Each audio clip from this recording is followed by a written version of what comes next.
Hello everyone. Indian history की ये 41st video होगी।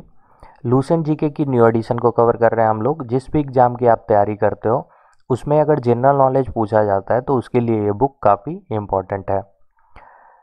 एंशिएंट इंडिया में अभी वैदिक कल्चर देखेंगे हम लोग। अभी तक में हम लोगों ने क्या देखा कि इंडियन हिस्ट्री को 3 पार्ट में डिवाइड कर सकते हैं: ancient India, medieval India and modern India. Ancient India beginning से लेकर के डेथ ऑफ हर्षा का पीरियड हो गया। Medieval India death of Harsha से लेकर के battle of Plassey and battle of Plassey onward सारी इवेंट जो है वो मॉडर्न इंडियन हिस्ट्री में हम लोग पढ़ते हैं।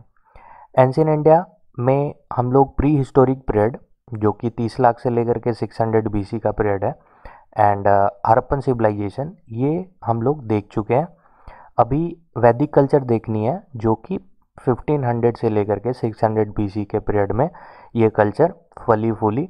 और ये मैप देखो आप, यहाँ पे इंडियन सब कॉन्टिनेंट में यहाँ पे एक रिवर है, इंडस रिवर। उसके किनारे एक सिविलाइजेशन थी जिसको इंडस वैली सिविलाइजेशन कहते हैं। ऑलरेडी इसके बारे में हम लोग देख चुके हैं। इंडस वैली सिविलाइजेशन जो है ये इस एरिया में ऐसे फैली हुई थी। और इस सिविलाइजेशन के डिक्लिनेशन के बारे में जब हम लोग पढ़ रहे थे इंडस सिविलाइजेशन, तो हमने देखी कि बहुत सारी थ्योरीज हैं, बहुत सारे स्कॉलर जो है उनका कुछ मान्यता जो है, धारणाएं जो है वो अलग अलग है। जैसे कुछ स्कॉलर मानते हैं कि ये जो है सिविलाइजेशन फ्लड्स के कारण डिक्लाइन कर गई, हैवी मैसिव फ्लड देखने को मिला और धीरे धीरे सिविलाइजेशन जो है वो ख़त्म हो गई। देन कुछ का मानना है कि फ्रिक्वेंट अर्थक्वेक के कारण ये सिविलाइजेशन डिक्लाइन कर गई। कुछ कहते हैं कि यहाँ पे कुछ रिवर हुआ करती थी जो कि सूख गई, जैसे Saraswati river. Mostly concentration Saraswati river के किनारे ही था इंडस सिविलाइजेशन का। ऑलरेडी हम लोग देख चुके हैं। आपने अगर नहीं देखी तो आप जस्ट प्रीवियस वीडियो देख लो हड़प्पन सिविलाइजेशन वाली, एंड देन आपको समझ में आएगा अगर आप नहीं समझ पा रहे हो तो। ये सिविलाइजेशन कुछ स्कॉलर्स ये मानते हैं कि आर्यंस के इन्वेजन के कारण, आर्यंस के अटैक के कारण ये सिविलाइजेशन जो है वो डिक्लाइन कर गई। तो मान्यताएं जो भी हो उसके बारे में ज़्यादा चर्चा नहीं करनी है हम लोगों को, लेकिन ये सिविलाइजेशन डिक्लाइन कर गई। और ये सिविलाइजेशन जब डिक्लाइन कर गई तो इसी एरिया में यहाँ पे एक कल्चर देखने को मिला। और वो कौन सी कल्चर है? वही है वैदिक कल्चर। वैदिक कल्चर जो है वो फर्स्ट टाइम इंडियन सब कॉन्टिनेंट में नॉर्थ वेस्ट फ्रंटियर प्रोविंस और पंजाब वाला रीजन, जो अभी वाला पंजाब नहीं, उस टाइम पे पंजाब को सप्त सिंधु कहते थे। तो अभी अगर पंजाब की बात करें तो वो तो डिवाइड हो गया है। कुछ पार्ट जो है पंजाब का वो पाकिस्तान में है जिसको पंजाब प्रोविंस कहते हैं, और इंडिया वाला जो पंजाब है उसको पंजाब स्टेट कहते हैं। तो उस टाइम पे ये रीजन जो है सप्त सिंधु कहलाता था, जिसका मतलब था रीजन्स ऑफ 7 रिवर्स। ठीक है, तो उस एरिया में ऐसे एरिया हम लोग देखेंगे एग्जैक्ट। अभी आप जस्ट ध्यान में रखो कि यहाँ पे फर्स्ट टाइम वैदिक कल्चर देखने को मिला। और वैदिक कल्चर जो है, जैसे इंडस वैली सिविलाइजेशन की बात करें तो उनके मेकर्स कौन थे हम लोग देख चुके हैं कि उसके मेकर्स थे द्रविडियन। लेकिन वैदिक कल्चर की अगर बात करें तो वैदिक कल्चर के मेकर्स कौन थे, किसने निर्माण करा वैदिक कल्चर की? तो ऐसा बोला जाता है कि वो थे आर्यंस। लेकिन ओरिजिनल होम ऑफ आर्यंस की अगर बात करें तो ये एक कंट्रोवर्शियल पॉइंट है, एक विवादित मुद्दा है।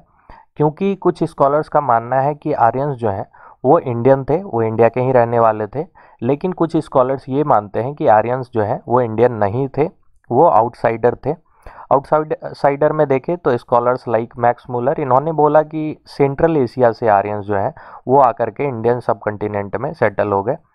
कुछ मानते हैं कि यूरोप से आए थे आर्यंस। कुछ का कहना है, जैसे बीजी तिलक की अगर बात करें तो इन्होंने क्या बोला कि वो आर्कटिक रीजन से आर्यंस लोग आए हुए थे। तो ये सारी थ्योरीज हैं आर्यंस के होमलैंड को लेकर के। लेकिन पॉपुलर बिलीफ की अगर बात करें, मोस्ट एक्सेप्टेड जो थ्योरी है उसकी अगर बात करें तो वो कौन सी है? Central Asian theory. तो इसके अकॉर्डिंग क्या है, ऐसा बोला गया कि आर्यंस जो हैं वो सेंट्रल एशिया से आकर के इंडियन सब कॉन्टिनेंट में बस गए, सेटल हो गए और उन्होंने वैदिक कल्चर स्टार्ट करी। बट ऐसा तो है नहीं कि रात को उनको सपना आया कि चलो इंडिया चलते हैं और उन्होंने सामान पैक करके अपना रास्ता देख लिया, चले आए। ऐसा तो हुआ नहीं, वो माइग्रेट कर रहे थे उस टाइम पे, और उनका माइग्रेशन सिर्फ इंडियन सब कॉन्टिनेंट के साइड नहीं था, वो सिर्फ माइग्रेट कर रहे थे, वो सडनली आ गए इंडियन सब कॉन्टिनेंट में। उन्होंने यूरोप के साइड भी माइग्रेट करा। तो माइग्रेशन उस टाइम पे देखा गया था, एक्चुअल में देखा जाए तो वो क्या थे, पशुपालन और एग्रीकल्चर पे डिपेंडेंट है। तो पशुपालन के लिए उनको पशु की ज़रूरत होती थी, तो मोस्टली वो क्या करते थे, पशुओं के सर्च में ही माइग्रेट करते थे, उसको कैप्चर करने के लिए, पकड़ने के लिए। कितना सारा वॉर देखने को मिला है आर्यंस में, जो कि पशुओं को लेकर के है, एनिमल्स को लेकर के है। तो मोस्टली वो क्या थे, वो ज़्यादा डेवलप नहीं थे। जैसे इंडस वैली सिविलाइजेशन की अगर बात करें तो वो एरिया काफ़ी डेवलप था, वो अर्बन रीजन बोला जाता है, इंडस वैली सिविलाइजेशन को अर्बन सिविलाइजेशन बोला जाता है। लेकिन वैदिक कल्चर आप देखोगे कि ये एक रूरल रीजन था, बिकॉज आर्यंस के द्वारा बनाया गया था, और आर्यंस क्या थे, ये उतना डेवलप नहीं थे, ये एग्रीकल्चर और पशुपालन पे ही डिपेंड करते थे। तो ये माइग्रेट करके इंडियन सब कॉन्टिनेंट में आए, और ये थ्योरी जो है सेंट्रल एशियन थ्योरी, आप देखोगे सेंट्रल एशिया की अगर बात करें तो सेंट्रल एशिया मोस्टली ये देखोगे साउदर्न रसा और ये सेंट्रल एशिया को लेकर के यहाँ पे कुछ उनका होमलैंड बताया जाता है, और वहाँ से माइग्रेट करके वो धीरे धीरे आते गए इंडियन सब कॉन्टिनेंट में। तो जब वो माइग्रेट कर रहे थे तो छोटे छोटे ग्रुप में वो आना स्टार्ट करा उन्होंने, और सेवरल स्टेजेस में उनका माइग्रेशन देखने को मिला, और धीरे धीरे लगभग 2000 बीसी से लेकर के 1500 बीसी के पीरियड में उनका माइग्रेशन देखने को मिला। और फाइनली क्या हुआ, 1500 बीसी में ये कल्चर मीन्स वैदिक कल्चर जो है वो डेवलप किया गया। ठीक है, और ये सेंट्रल एशियन थ्योरी जो है, इसको एक इंस्क्रिप्शन के द्वारा प्रूफ किया जाता है कि ये सही है, मीन्स आर्यंस का होमलैंड जो है वो सेंट्रल एशिया है। ऐसा एक इंस्क्रिप्शन है वोजकाई इंस्क्रिप्शन, जो कि एशिया माइनर टर्की में है। और इस इंस्क्रिप्शन में 4 वैदिक गॉड का नाम है, इंद्रा, वरुणा, मित्रा, नसत्या, जो कि सेम टू सेम आप देखोगे कि वो ऋग्वेद में भी मेंशन है। तो इससे ये होता है कि वोजकाई इंस्क्रिप्शन में जो चीज़ें हैं वो ऋग्वेद में भी देखने को मिली है। तो आर्यंस जो है वो इंडिया के जो आर्यंस हैं और सेंट्रल एशिया के जो आर्यंस हैं उनमें कुछ रिलेशन है। तो इस कारण से ये इंस्क्रिप्शन जो है इस थ्योरी को, एशियन थ्योरी को, सेंट्रल एशियन थ्योरी को ये प्रूफ करता है। ठीक है, तो ये ध्यान में रख सकते हो आप कि इस भोज का इंस्क्रिप्शन जो है ये आर्यंस के होमलैंड से रिलेटेड है, और इसको प्रूफ करता है कि सेंट्रल एशिया से वो लोग आए हुए थे।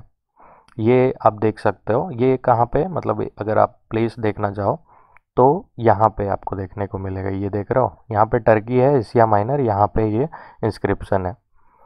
तो ये ध्यान में रख सकते हो आप। बाकी ये ग्रुप जो है अभी ऑलरेडी हम लोग देख चुके हैं कि वो सेंट्रल एशिया से तो आ गए, और आकर के वो उन्होंने एक कल्चर स्टार्ट करा जिसको बोलते हैं वैदिक कल्चर।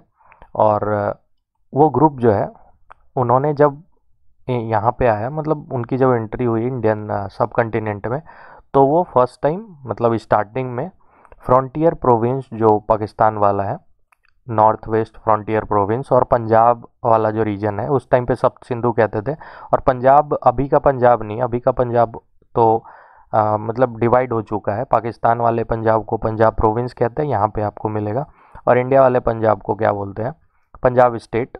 तो ये अभी डिवाइड हो गया। उस टाइम पे जो पंजाब था उसको सप्त सिंधु बोलते थे। उसी रीजन में जो है वो लोग आकर के सेटल हुए थे, आर्यंस जो है ग्रुप में आकर के सेवरल स्टेजेस में वो आकर के वहाँ पे सेटल हुए। और इस रीजन को सब सिंधु क्यों बोलते हैं, क्योंकि ये जो है रीजन्स ऑफ 7 रिवर्स, यहाँ पे 7 रिवर्स जो है वो बहा करती थी। वो कौन सी है, तो सिंधु हो गई, इसको इंडस भी बोल सकते हो आप, ये जो देख रहे हो। देन इसकी ट्रिब्यूटरी, ये लेफ्ट वाली, लेफ्ट बैंक ट्रिब्यूटरी, ये जो हो गई, ये 5 ट्रिब्यूटरी हो गई। तो एक इंडस हो गई, या सिंधु बोलो आप, इंडस या सिंधु सेम ही है। और इसकी 5 ट्रिब्यूटरी, और एक सरस्वती रिवर जो कि ये जो देख रहे हो आप यहाँ पे फ्लो करती थी, अभी तो नहीं है, ये मैं दिखाई देता हूँ, ये जो देख रहे हो आप। ठीक है, तो ये फ्लो किया करती थी, मतलब इस तरफ फ्लो करती थी। अभी तो नहीं है, ये सूख चुकी है। तो ये आप जो 7 रिवर देख रहे हो, यहीं पे सप्त सिंधु रीजन जो है हुआ करती थी। इसी को सप्त सिंधु कहते थे, रीजन ऑफ 7 रिवर्स। यहाँ पे सेटलमेंट था आर्यंस का, ये जो देख रहे हो आप। तो जब वो लोग आए थे तो काफ़ी टाइम तक, काफ़ी सेंचुरीज तक जो है उनका सेटलमेंट इसी रीजन में, सब सिंधु और फ्रंटियर प्रोविंस वाले रीजन में देखने को मिला। यहीं पे वो थे। और इसी टाइम पे ऋग्वेदा भी कंपोज हुआ था। तो इसको ऋग्वैदिक टाइम जब पढ़ेंगे, ऋग्वैदिक पीरियड जब पढ़ेंगे, तो इस रीजन में ही आपको ध्यान में रखना है कि आर्यंस लोग थे। बट स्लोली स्लोली क्या हुआ, वो लोग इंटीरियर में सेटल होना स्टार्ट करा। उन्होंने इंडिया में अंदर की तरफ एंट्री करी, गंगा और यमुना जो वैलीज़ हैं उनके सराउंडिंग्स। ठीक है, तो गंगा की अगर बात करें तो ये गंगा देख रहे हो ऐसे बहती है, और यमुना इसकी ट्रिब्यूटरी हो गई। तो इन दोनों रिवर्स के आसपास जो है उनका सेटलमेंट देखने को मिला कुछ सेंचुरीज के बाद, जब उन्होंने अंदर की तरफ एंट्री करी। तो फिर इस तरह से आपको सेटलमेंट देखने को मिलता है ये वाले रीजन में, ये जो आप देख रहे हो ये वाला रीजन।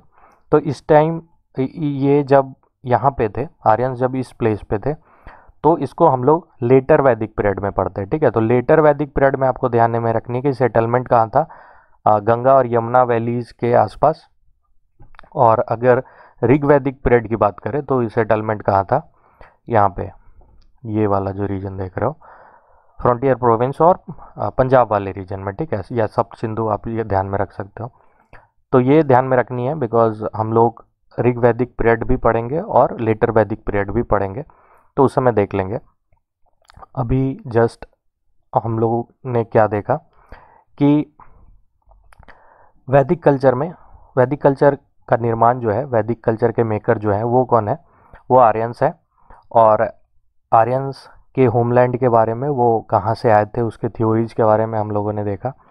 नाउ आप अगर हरप्पन सिविलाइजेशन की बात करो या फिर उससे पीछे चले जाओ प्री हिस्टोरिक पीरियड में, प्री हिस्टोरिक पीरियड में क्या था, राइटिंग्स डेवलप नहीं थी, राइटिंग्स जो थी वो डेवलप नहीं थी। तो राइटिंग्स के बारे में जानना कोई मतलब ही नहीं बनता जब थी ही नहीं। तो हड़प्पन सिविलाइजेशन की अगर बात करें तो इसमें राइटिंग्स थी, पिक्टोग्राफिक फॉर्म में लिखा जाता था उसको, लेकिन अभी तक हम लोगों ने डेसिफर नहीं करा है।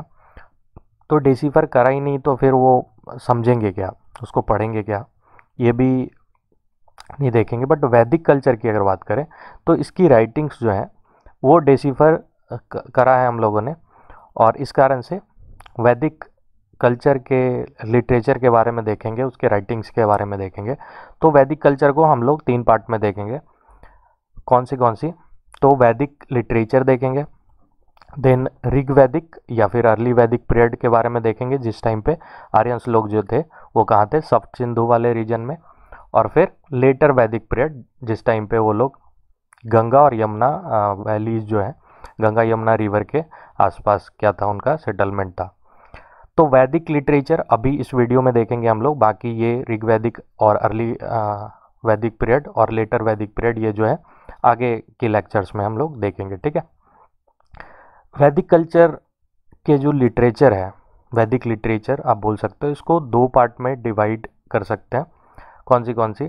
तो श्रुति और स्मृति। ठीक है, तो आपको ज़्यादा खुश नहीं होना है, ये गर्ल्स की बात नहीं हो रही है, लिटरेचर की बात हो रही है। ठीक है, तो वैदिक लिटरेचर को 2 पार्ट में डिवाइड कर सकते हैं, श्रुति और स्मृति।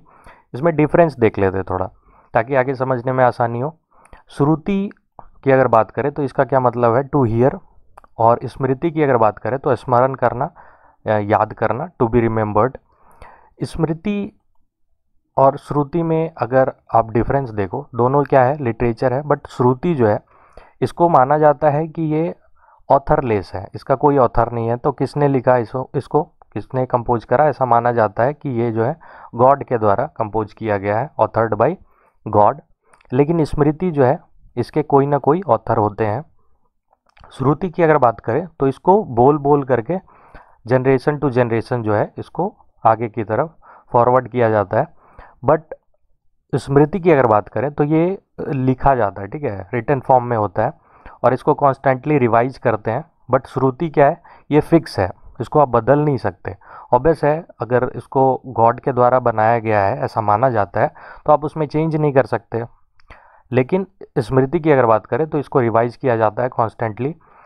और श्रुति चूँकि गॉड गिफ्टेड है तो इसका ओरिजिनल जो है वो काफ़ी बेटर तरीके से प्रिजर्व किया गया है, रखा गया है और रखा जाता है। स्मृति जो है इसके बहुत सारे वर्जन आपको देखने को मिल जाएंगे और डिफरेंट रीडिंग्स में आपको देखने को मिल जाएंगे। और एक डिफरेंस देख लेते हैं, श्रुति जो है ये डिवाइन ओरिजिन का माना जाता है। ऑब्वियस है, ऑलरेडी हम लोग देख चुके हैं कि ये ऑथर्ड बाय गॉड है तो डिवाइन ओरिजिन का है। लेकिन स्मृति की अगर बात करें तो ये क्या है, डेरिवेटिव है, डेराइव किया गया है श्रुति से ही। तो श्रुति के में जो लिखा हो गया है और श्रुति में जो चीज़ें हैं उसको ह्यूमन उनके बारे में सोचते हैं, और जब वो अपना थॉट्स देते हैं उसके रिस्पॉन्स में तो उसको स्मृति बोला जाता है। और वो जो बताते हैं, लिखते हैं अपना थॉट्स, ह्यूमन थॉट्स, तो उसको स्मृति बोला जाता है। ठीक है, तो ये डिफरेंस है कुछ, ये आप ध्यान में रखो। तो हम लोग क्या करेंगे, वैदिक लिटरेचर में पहले क्या देखेंगे, श्रुति एंड देन स्मृति। सो श्रुति वैदिक लिटरेचर की अगर बात करें तो ये 1500 बीसी से लेकर के 600 बीसी में इसका ग्रोन अप देखा गया। ऋग्वेदा जिस टाइम पे कंपोज हुआ था उस टाइम पे आर्यंस जो थे वो पंजाब वाले रीजन में ही थे, सब सिंधु वाले रीजन में। और ये जो है ऋग्वेदा, ये वैदिक लिटरेचर का ही पार्ट है। वैदिक लिटरेचर जो है ये 4 लिटरेरी प्रोडक्शन आपको इसमें देखने को मिलेगा। कौन सा, तो संहिता या वेदास हो गए, ब्राह्मणास, अरण्यकाज और उपनिषद। तो ये 4 जो है ये वैदिक लिटरेचर में हम लोग देखेंगे अभी। और इन सारे को क्या बोलते हैं, श्रुति बोलते हैं। क्यों? क्योंकि जनरेशन टू जनरेशन जो है इसको बोल बोल करके आगे की तरफ कैरी ऑन किया जाता है। संहिताज से देख लेते हैं, संहिता या वेदास। ये जो है वेदास, ये मोस्ट इम्पॉर्टेंट वैदिक लिटरेचर है और इसको अपरिसेवा बोला जाता है। मीन्स ये गॉड गिफ्टेड है, मैन के द्वारा इसको क्रिएट नहीं किया गया है। या नित्या, जो कि अनंत काल से एग्जिस्ट करता है, means existing in all eternity. ठीक है, तो 2 नाम से इसको जानते हैं। देन वेदास जो है ये चार वेदा हैं। कौन से, जस्ट अ सेकेंड मैं क्लियर कर दूं। तो ये 4 वेदास कौन से हैं, ऋग्वेदा, सामवेद, यजुर्वेद और अथर्ववेद। और ये जो है ऋग्वेदा, सामवेदा और यजुर्वेद, ये 3 जो वेदास हैं इनको ज्वाइंटली क्या बोला जाता है, वेदात्री बोला जाता है या फिर ट्रायो ऑफ वेदास। तो ये ध्यान में रख सकते हो आप। वेदास के लिए इनको 2 नाम से जानते हैं, मीन्स इसको अपरिसेवा भी बोलते हैं, नित्या भी बोलते हैं। ये 4 तरह के हैं, ऑलरेडी हम लोग देख चुके हैं। और मोस्ट इंपॉर्टेंट वैदिक लिटरेचर है वेदास, ये ध्यान में रखनी है। अब वेदा को बारी बारी से देख लेते हैं। ऋग्वेदा पहला, ये जो है कलेक्शन ऑफ लिरिक्स है और ओल्डेस्ट टेक्स्ट है। Oldest text of the world अगर पूछा जाए तो आपको ध्यान में रखनी है कौन सी है, ऋग्वेदा है। और इस कारण से इसको जो है क्या बोलते हैं, first testament of Mankind. Testament नियम हो गए, रूल्स वगैरह जो हो गए। तो फर्स्ट टाइम जो है ऐसा रूल्स और रेगुलेशन का बुक देखा गया जिसको क्या कहते हैं, ऋग्वेदा। तो इसको फर्स्ट टेस्टामेंट ऑफ मैनकाइंड भी बोला जाता है, ये आप ध्यान में रख सकते हो।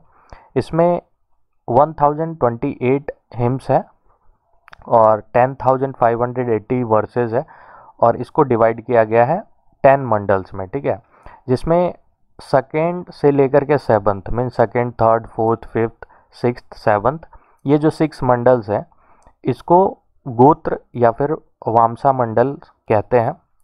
कुल ग्रंथ से रिलेटेड है ये। फर्स्ट और 10th की अगर बात करें तो फर्स्ट और 10th मंडला जो है वो बाद में ऐड की गई है। ठीक है, तो इसको बाद में ऐड किया गया है, ये ध्यान में रख सकते हो आप। 10th मंडल की अगर बात करें तो ये एक फेमस पुरुषुक्ता कंटेन करता है, इसमें है, जो कि बताता है 4 जो वर्णाज हैं उनके बारे में। तो वो कौन सी हैं, 4 वर्णाज, ब्राह्मणा, क्षत्रिया और वैश्या, क्षुद्रा। ठीक है, तो ये 4 जो हैं ये वर्णाज हैं। इनके बारे में किस में दिया गया है, पुरुषुक्ता में दिया गया है, जो कि 10th मंडल में है ऋग्वेदा के। और ये मीन सोसाइटी को डिवाइड किया गया था 4 पार्ट में, 4 वर्ण में। तो ये सारे हो गए। नाउ हिम्स की अगर बात करें, ऋग्वेद के हिम्स की, तो इसको जो बताते हैं उनको क्या कहते हैं, होत्री। ठीक है, तो हिम्स मीन्स भजन टाइप का हो गया, मंत्र आप समझ सकते हो। तो ऋग्वेद के बारे में जो बताते हैं पढ़ाते हैं उनको क्या कहते हैं, होत्री। ये आप ध्यान में रख सकते हो। देन यजुर्वेद देख लेते हैं, नेक्स्ट जो वेद है, इसको बुक ऑफ सैक्रिफिशियल प्रेयर्स बोलते हैं। त्याग और बलिदान से रिलेटेड जो मंत्र जो प्रेयर्स आते हैं उसका बुक है ये। इसको रिचुअल वेदा कहा जाता है। और इसको जो बताते हैं, इसके हिम्स को जो पता बताते हैं पढ़ाते हैं उसको क्या कहते हैं, अध्वर्युस। ठीक है, यजुर्वेद को दो पार्ट में डिवाइड किया गया है, कृष्ण यजुर्वेद और शुक्ल यजुर्वेद। और ऋग्वेद और सामवेद की अगर बात करें तो ये क्या है, वर्सेज में लिखा गया है इनको। ठीक है, लेकिन वर्सेज में मीन्स एक रिदमिक वे में लिखा जाता है वर्ड्स को। ये छोटे छोटे लाइंस में होते हैं बट रिदमिक वे में होते हैं। इनको वर्सेस में कुछ इस तरह से होता है। और यजुर्वेद की अगर बात करें तो ये दोनों में लिखा हो गया है, वर्स में और प्रॉस में। ठीक है, तो ये ध्यान में रख सकते हो आप यजुर्वेद के बारे में। नाउ सामवेद देख लेते हैं। सामवेद जो है ये बुक ऑफ चैंट्स है और इसमें 1549 वर्सेज है, जिसमें कि 75 को अगर आप एक्सक्लूड कर दो तो सारे जो हैं वो कहाँ से लिए गए हैं, ऋग्वेद से ही लिए गए हैं वर्सेस। ठीक है, हिम्स ऑफ सामवेदा जो है ये किसके द्वारा, जिसके द्वारा बताया जाता है उसको क्या कहते हैं, उद्गात्री बोलते हैं। ठीक है, देन ये वेद जो है, मैं सामवेद जो है ये इम्पॉर्टेंट है इंडियन म्यूजिक के लिए। तो ये भी आप ध्यान में रख सकते हो कि म्यूजिक से रिलेटेड कौन सा वेद है, वो सामवेद है। ठीक है, साम एस से सामवेद और एस से सॉन्ग भी होता है, तो आप ऐसे ध्यान में रख सकते हो कि सॉन्ग से रिलेटेड जो है कौन सी वेद है, तो सामवेद है। ठीक है, नेक्स्ट देख लेते हैं, अथर्ववेद है नेक्स्ट। अथर्ववेद जो है इसको बुक ऑफ मैजिकल फार्मूला बोला जाता है। इसमें बीमारी, डिजीजेज और इविल्स से बचने के लिए जो भी उपाय है उसके बारे में बताया गया है इसमें। और ये एक तरह से आप देखोगे मैजिकल फार्मूले का बुक है, टोना टोटका होता है ना मैजिक इस टाइप का, तो कुछ अंधविश्वास से रिलेटेड इशू भी आपको अथर्ववेद में देखने को मिलेगा। ये जो है फोर्थ वेदा है। ऑलरेडी हम लोग देख चुके हैं कि 4 वेद है, ऋग्वेद, सामवेद, यजुर्वेद, अथर्ववेद, जिसमें से कि ये जो है अथर्ववेद ये चौथा है। और इसको काफ़ी समय तक वेदों के कैटेगरी में इंक्लूड नहीं किया गया था, इसको वेद नहीं माना जाता था, बट लास्टली नाउ हम लोग क्या करते हैं, मानते हैं इसको, अब चौथे वेद के तौर पे मान लिया गया है। ठीक है, ब्राह्मणाज नेक्स्ट जो वैदिक लिटरेचर है वो देख लेते हैं। ये जो है ये हिम्स एक्सप्लेन करता है, वेदास के हिम्स को एक्सप्लेन किया जाता है ब्राह्मणा में। और ब्राह्मणा जो है प्रॉस और रिचुअलिस्टिक नेचर के फॉर्म में लिखा जाता है। इसका क्या मतलब हुआ, ब्राह्मण का क्या मतलब हुआ, सेक्रीफाइस, त्याग, बलिदान। ठीक है, और इसको इसमें जो है वेरियस सेक्रीफाइसेस और रिचुअल में रीति रिवाज हो गए, जो पूजा के टाइम पे आप त्याग करते हो, बलिदान करते हो, बलि वगैरह चढ़ता था एनिमल्स का, तो वो सारे भी आ गए। रीति रिवाज जो है, तरीका जो है, मैनर जो है पूजा करने का, वो सारे चीज़ को डिस्कस किया गया है ब्राह्मणा में। ठीक है, नाउ ब्राह्मणा जो है ये सारे वेद के साथ एक मतलब कुछ ब्राह्मणा जो है वो अटैच है, ताकि वेदों को किया जा सके, उसकी व्याख्या करी जा सके। तो जैसे आप देख सकते हो, जैसे ऋग्वेद के लिए ऐत्रेय और कौशिस्तिकी या फिर इसको सांख्यान ब्राह्मणा बोल सकते हो, ये अटैच है ऋग्वेदा की व्याख्या करने के लिए, इसको एक्सप्लेन करने के लिए। यजुर्वेद में अगर देखें तो शतपथ ब्राह्मणा और तैत्रेय ब्राह्मणा ये यजुर्वेद से अटैच है। शतपथ ब्राह्मणा के बारे में ये आप ध्यान में रख सकते हो कि शतपथ ब्राह्मणा जो है ये ओल्डेस्ट और लार्जेस्ट ब्राह्मणा है। ठीक है, तो ओल्डेस्ट और लार्जेस्ट ब्राह्मणा की अगर बात करी जाए तो आपको ध्यान में रखनी है कि कौन सी ब्राह्मणा है, तो ये है शतपथ ब्राह्मणा। सामवेद को एक्सप्लेन करने के लिए कौन सी है, तो पंचविशा और सेविन्स, छंदोग्या और जैमिनय। ठीक है, तो ये सारे जो हैं ब्राह्मणा हो गए। ये पंचविशा जो है इसको तांड्य महाब्राह्मणा भी बोल सकते हो आप। देन अथर्ववेद के लिए इसके साथ कौन सा ब्राह्मणा अटैच है, तो गोपाथा। तो ये सारे जो है ये ब्राह्मणा हो गए जो कि वेदास जो भी वेदा हैं, 4 वेद, ऋग्वेद, सामवेद, यजुर्वेद, अथर्ववेद, उनसे अटैच है। उनके बारे में हम लोगों ने देखी। नाउ आरण्यकाज के बारे में देख लेते हैं। आर्यन का क्या मतलब है, सॉरी अरण्य का क्या मतलब है, फॉरेस्ट, ठीक है। तो अरण्यकाज की अगर बात करें तो इसका क्या मतलब है, फॉरेस्ट टेक्स्ट। और इसको फॉरेस्ट टेक्स्ट क्यों कहते हैं, क्योंकि ये जो है लिखा जाता था मेनली फॉर हर्मिट्स और स्टूडेंट जो कि जंगल में रहते थे, ठीक है। तो अरण्यका जो है ये कंक्लूडिंग पोर्शन है ब्राह्मणा का। ब्राह्मणा जो वेदा को एक्सप्लेन करने के लिए अटैच किया गया था, उसके कंक्लूडिंग पोर्शन को क्या कहते हैं, अरण्यका।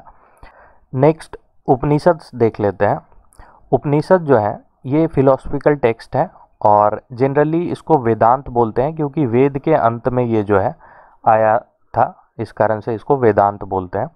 और टोटल 108 जो है वो उपनिषद्स हैं, जिसमें से कि सबसे ओल्डेस्ट की अगर बात करी जाए तो वो कौन सी है, बृहदारण्यक, ठीक है। तो ये आप ध्यान में रख सकते हो उपनिषद के बारे में कि ओल्डेस्ट उपनिषद कौन सी है, Brihadaranyaka. Now next type of literature देख लेते हैं, जिसको रिमेम्बरेंस लिटरेचर बोलते हैं और स्मृति। तो स्मृति के बारे में देख लेते हैं। ये इसका कंपोजिशन 600 BC से लेकर के 600 AD के बीच में हुआ और ये कंप्राइज करता है 6 लिटरेरी वर्क्स को। और वो कौन सी है, तो वेदंगाज होगी, जिसको सूत्राज भी बोल सकते हो आप, स्मृति धर्मशास्त्र, देन महाकाव्य, इंग्लिश में इपिक्स बोल सकते हो, पुराणाज हो गई, देन उपवेदाज हो गई और सददर्शन। तो इसको बारी बारी से देख लेते हैं। उपवेदा की बात करें तो उपवेदा 6 हैं और ये कौन सी है, शिक्षा जो कि फोनेटिक्स इंग्लिश में आप बोल सकते हो। और फोनेटिक्स की अगर बात करें तो सबसे पुरानी टेक्स्ट जो फोनेटिक्स पे है वो कौन सी है, प्रतिशाख्य है। देन कल्पसूत्र, इसको रिचुअल्स इंग्लिश में बोल सकते हो आप। कल्पसूत्र में देखी जाए तो सरुता सूत्र या फिर सुलभा सूत्र जो है ये डील करता है सैक्रिफाइजेस से, इसमें लिखी हुई है सैक्रिफाइजेस के बारे में। देन गृह सूत्र जो है ये डील करता है फैमिली सेरेमनी जो होती है उनके बारे में। धर्म सूत्र में आपको वर्णाज, आश्रम, ये सारी चीज़ें देखने को मिलेंगी। नेक्स्ट वेदंगाज जो है वो कौन सी है, व्याकरण। व्याकरण आप इंग्लिश में ग्रामर बोल सकते हो। ग्रामर पे सबसे पुरानी बुक जो है, oldest grammar book of the world की अगर बात करें तो वो कौन सी है, अष्टाध्यायी। अष्टाध्यायी जो है वो पाणिनि के द्वारा लिखी गई थी। नेक्स्ट वेदंगाज कौन सी है, निरुक्ता, इटिमोलॉजी इंग्लिश में बोल सकते हो आप। निरुक्ता जो है ये बेस्ड है निघंटू पे। और ये निरुक्ता क्या है, निरुक्ता जो है ये कलेक्शन ऑफ डिफ़िकल्ट वैदिक वर्ड है। आप सिंपली इसको डिक्शनरी बोल सकते हो। तो निरुक्ता की अगर बात करें तो ये oldest dictionary of the world है, सबसे पुरानी डिक्शनरी पूरे वर्ल्ड की पूछी जाए तो आपको ध्यान में रखनी है निरुक्ता। और ये किस पे बेस्ड है, निघंटू पे बेस्ड है। और निघंटू का क्या मतलब है, ये जो है निघंटू ये ओल्डेस्ट वर्ड कलेक्शन है वर्ल्ड का, ठीक है। तो oldest word collection of the world पूछी जाए तो वो हो गई निघंटू। और oldest dictionary of the world पूछी जाए तो वो कौन सी है, निरुक्ता। निरुक्ता जो है यश मुनि के द्वारा लिखी गई थी। और निघंटू की अगर बात करें तो ये कश्यप के द्वारा लिखी गई थी। नाउ नेक्स्ट वेदंगा जो है वो क्या है, छंद, इंग्लिश में मैट्रिक्स बोल सकते हो आप। तो छंद की अगर फेमस टेक्स्ट की बात करें तो वो कौन सी है, छंद सूत्र। और किसने लिखी, तो पिंगल मुनि ने, ठीक है। नाउ ज्योतिष, ज्योतिष या एस्ट्रोनॉमी इंग्लिश में बोल सकते हो आप। तो ज्योतिष की सबसे पुरानी टेक्स्ट कौन सी है, ये है वेदंगा ज्योतिष, ठीक है। ये ओल्डेस्ट ज्योतिष टेक्स्ट है और लगद मुनि ने इसको लिखी थी, किसको, वेदंगा ज्योतिष को, ठीक है। नाउ स्मृति धर्मशास्त्र की बात कर लेते हैं। 6 फेमस स्मृतिज हैं। पहली मनुस्मृति जो कि प्री गुप्ता पीरियड के टाइम पे लिखी गई थी और ये ओल्डेस्ट स्मृति है, आप ध्यान में रख सकते हो। मनुस्मृति के कमेंटेटर्स की अगर बात करें तो कौन कौन है, विश्वरूपा, मेघातिथि, देन गोविंदराज, कुलुक भट्ट, ये सारे जो हैं कमेंटेटर्स हैं मनुस्मृति के। या इन वालक्य स्मृति ये प्री गुप्ता टाइम पे लिखी गई थी। और इसके कमेंटेटर्स की अगर बात करें तो वो कौन कौन है, विश्वरूपा, जिमूतवाहन, देन विजयननेश्वर, अपाररका। अपाररका जो थे ये किंग थे सैलेहर डायनेस्टी के, ये आप ध्यान में रख सकते हो। और जिमूतवाहन ने एक बुक लिखी दैभाग, ये भी ध्यान में रख सकते हो आप। और विजयननेश्वर जो है इन्होंने मितक्षरा लिखी थी, ठीक है। तो ये आप ध्यान में रख सकते हो। नेक्स्ट देख लेते हैं स्मृतिज में। नारद स्मृति जो कि गुप्ता पीरियड के टाइम पे लिखी गई थी। देन पराशर स्मृति, ये भी गुप्ता टाइम पे लिखी गई थी। बृहस्पति स्मृति और कात्यायना स्मृति, ये सारे जो है ये गुप्ता पीरियड के टाइम पे लिखी गई थी। बाकी मनु स्मृति और या इन वालक्य की अगर बात करें तो वो दोनों स्मृति जो है वो प्री गुप्ता के टाइम पे लिखी गई थी। अब महाकाव्य की बात कर लेते हैं। महाकाव्य या एपिक्स बोल सकते हो आप। मेनली दो महाकाव्य हैं, कौन कौन से, तो रामायण और महाभारत। तो देख लेते हैं बारी बारी से। रामायण की अगर बात करें तो रामायण वाल्मीकि के द्वारा लिखी गई थी और इसको आदि काव्य भी बोलते हैं। आदि काव्य क्या क्या मतलब हुआ, दी oldest epic of the world. तो आदि मीन्स सबसे पुराना होता है, ओल्डेस्ट, और काव्य मीन्स एपिक हो गया। तो इसको आप ध्यान में रख सकते हो कि रामायण जो है ये oldest epic of the world है। अभी प्रेजेंट में रामायण जो है इसमें आपको 24,000 श्लोक देखने को मिलेंगे। श्लोक या वर्सेस आप ध्यान में रख सकते हो। ओरिजिनली 6,000 थे, फिर इसको 12,000 कर दिया गया और फाइनली जो है अभी कितना है, 24,000 श्लोका है। श्लोका या वर्सेस इंग्लिश में आप बोल सकते हो। और ये 7 कंद में बटा हुआ है। कंद में सेक्शन होता है, तो 7 सेक्शन में बटा हुआ है। और टोटल कितना श्लोक है, श्लोकाज की अगर बात करें तो 24 श्लोकाज है। नाउ पहली और 7th कंद जो है, जिसको सेक्शन बोल सकते हो आप, ये 2 बार हो गया है कंद यहाँ पे। तो ये जो है ये बाद में ऐड करी गई है, ठीक है, लेटेस्ट एडिशन है रामायण की। तो ये आप ध्यान में रख सकते हो कि 1st और 7th कंद जो है या फिर सेक्शन जो है ये क्या है, लेटेस्ट एडिशन है रामायण में, अभी जस्ट ऐड करी गई है, लेटेस्ट एडेड है, ठीक है। नाउ महाभारत देख लेते हैं। महाभारत जो है ये वेद व्यास के द्वारा लिखी गई थी और ये longest epic of the world है। Oldest epic of the world की बात करी जाए तो वो रामायण हो गई, और longest epic of the world कौन सी है, महाभारत, ठीक है। तो ये ध्यान में रखनी है आपको। प्रेजेंट में महाभारत में 1 लाख श्लोक्स हैं, जिसमें ओरिजिनली अगर आप देखो तो ओरिजिनली 8,800 श्लोक जब जिस टाइम पे था तो इसको जय संहिता बोला जाता था, ठीक है। उस टाइम पे महाभारत नहीं बोलते थे, जय संहिता बोलते थे। फिर इसमें कुछ श्लोक ऐड हुए और 24,000 श्लोक जब हो गया तो इसको चतुर्विंशति सहस्त्री संहिता बोला जाने लगा, या फिर भारता इसको बोला जाता था। देन फाइनली 1 लाख श्लोक हो गया। देन जो फर्दर श्लोक ऐड हुए तो 1 लाख श्लोक जो है अभी प्रेजेंट में हम लोग जो देख रहे हैं 1 लाख श्लोक हो गए। और इसको फिर क्या कहा जाने लगा, सत सहस्त्री संहिता या फिर महाभारत, ठीक है। तो महाभारत जो है पहले जय संहिता बोला जाता था इसको, और देन भारता बोले जाने लगा, एंड देन लास्टली फाइनली क्या बोला जाने लगा, महाभारत, ठीक है। तो अभी श्लोक्स की अगर बात करें, श्लोकाज की अगर बात करें तो कितनी है, 1 लाख है। और चैप्टर्स जो हैं पर्वन बोलते हैं, पर्वन और चैप्टर दोनों सेम ही हो गया, तो 18 पर्वन्स है, ठीक है। प्लस हरि वामसा जो है ये सप्लीमेंट में है। भगवत गीता की अगर बात करी जाए तो ये एक्सट्रैक्ट किया गया है फ्रॉम भीष्म पर्वन। पर्वन मीन्स आपको पता है चैप्टर, तो भीष्म पर्वन ऑफ महाभारत से भगवत गीता को एक्सट्रैक्ट किया गया है। महाभारत की सबसे बड़ी चैप्टर, लार्जेस्ट पर्वन जो है वो कौन सी है, शांति पर्वन है, ठीक है। तो शांति पर्वन ये largest chapter of the Mahabharata है, ठीक है। नाउ पुरानाज के बारे में देख लेते हैं। पुराना का मतलब होता है ओल्ड, ये आई थिंक आपको पता ही होगा। और टोटल 18 फेमस पुरानाज है। मत्स्य पुराण जो है ये सबसे पुराना पुराणिक टेक्स्ट है। तो सबसे ओल्डेस्ट पुराणिक टेक्स्ट की अगर बात होगी तो आपको ध्यान में रखनी है मत्स्य पुराण। और अदर इम्पोर्टेंट पुराण की अगर बात करें तो वो कौन सी है, भगवत है, विष्णु है, देन वायु है, ब्राह्मणंदा है, ठीक है। तो ये सारे जो हैं ये क्या है, पुरानाज है, फेमस पुरानाज और इम्पोर्टेंट पुरानाज आप बोल सकते हो। नाउ पुराना में जो है ये जनरली 5 सब्जेक्ट को जो है वो डिस्क्राइब किया गया है। वो कौन सी है, सर्ग जिसका मतलब क्रिएशन ऑफ द वर्ल्ड की रचना।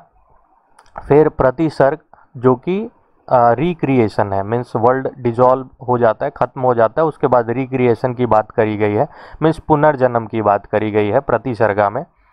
नेक्स्ट जो है वंश का मतलब जीनियोलॉजी, गॉड और ऋषियों के जो वंशावली है, उनका जो क्रोनोलॉजी है कि किसने किसको सक्सीड करा, वो वंश में आपको देखने को मिलेगा।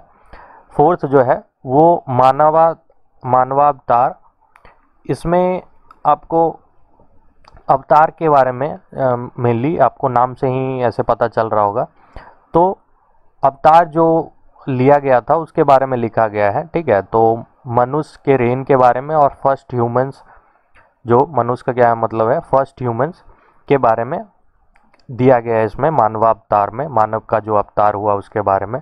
देन वंशानुचरिता, ये अलग अलग तरह के जो वेरियस डायनेस्टी थे, जो रॉयल डायनेस्टी थे, उनके वंशावली को इसमें दिया गया है वंशानुचरिता में। तो ये 5 सब्जेक्ट्स हैं पुराण में, अब ध्यान में रख सकते हो। सर्ग हो गई, प्रतिसर्ग, वंश हो गई, मानवावतार हो गई और वंशानुचरिता। नाउ उपवेदा देख लेते हैं। इसको ऑक्सिलरी वेदास भी बोलते हैं, और ये ट्रेडिशनली जो है ये वेदास से ही रिलेटेड है और एसोसिएटेड है। जैसे उपवेदा की अगर बात करें तो आयुर्वेदा, जिसका क्या मतलब हुआ मेडिसिन, ये किससे रिलेटेड है, ये ऋग्वेदा से रिलेटेड है और एसोसिएटेड है। देन गंधर्व वेदा, क्या मतलब हुआ म्यूजिक, ये सामवेद से रिलेटेड है। देन धनुर्वेदा मतलब हुआ आर्चरी, ये यजुर्वेदा से एसोसिएटेड है। और शिल्प वेदा या अर्थवेदा, इसका क्या मतलब हुआ साइंस ऑफ क्राफ्ट या फिर वेल्थ, ये अथर्ववेद से एसोसिएटेड है। तो ये सारे उपवेदा हो गए। टोटल उपवेदास की अगर बात करें तो कितनी हो गई, 4 हो गई। और ये सारे आप देख सकते हो, जैसे आयुर्वेद ऋग्वेद से एसोसिएटेड है, गंधर्व वेद सामवेद से, धनुर्वेद यजुर्वेद से, और शिल्प वेद जो है वो अथर्ववेद से एसोसिएटेड है। नाउ सद दर्शन की बात कर लेते हैं। 6 स्कूल्स ऑफ इंडियन फिलॉसफी ये है। सद मीन्स 6 होता है और दर्शन हो गया फिलॉसफी। तो इंडियन फिलॉसफी की अगर बात करें तो there are 6 schools of Indian philosophy, जिसको क्या बोलते हैं सद दर्शन। ये कौन सी है दर्शन, और उनके फाउंडर देख लेते हैं। एक्चुअली में बेसिक टेक्स्ट की अगर बात करें तो आप बेसिक टेक्स्ट में देखोगे, जैसे सांख्य दर्शन है तो इसके फाउंडर कौन है, कपिला, ठीक है। बट सूत्र ये बेसिक टेक्स्ट की अगर बात करें तो सांख्य सूत्र ही है, इसको सांख्य सूत्र बोला जाता है। तो ये कुछ खास नहीं है, जस्ट आपको सूत्र लगा देनी है, तो ये उतना ही आपको प्रॉब्लम नहीं करेगा याद रखने में। देन योग दर्शन, ये इनके फाउंडर कौन है, पतंजलि। और बेसिक टेक्स्ट की अगर बात करें तो योगा सूत्र हो गई। देन न्याय दर्शन, इसके फाउंडर हैं अक्षपद गौतम। और बेसिक टेक्स्ट की अगर बात करें तो न्याय सूत्र, न्याय में ही दर्शन हटा करके आप सूत्र लगा दो। तो ये कुछ खास नहीं है, आप ऐसे जस्ट एक बार देखोगे ध्यान में आ जाएगा। वैशेषिका दर्शन की अगर बात करें तो उलुका कनाडा। फाउंडर पूछ लेते हैं तो फाउंडर आपको ध्यान में रखनी है। वैशेषिका दर्शन के फाउंडर कौन है, तो उलुका कनाडा। और मीमांसा या फिर पूर्व मीमांसा दर्शन के कौन है फाउंडर, जैमिनी। और वेदांत या फिर उत्तर मीमांसा, इसके हैं बद्रयाना, ठीक है। तो ये सारे जो हैं क्या है, सददर्शन है। And this was for today. अगर अच्छा लगा तो आप लाइक कर सकते हो, आप कमेंट करके बता सकते हो आपको मतलब कैसा लगा। और अपना ध्यान रखिए, बाय।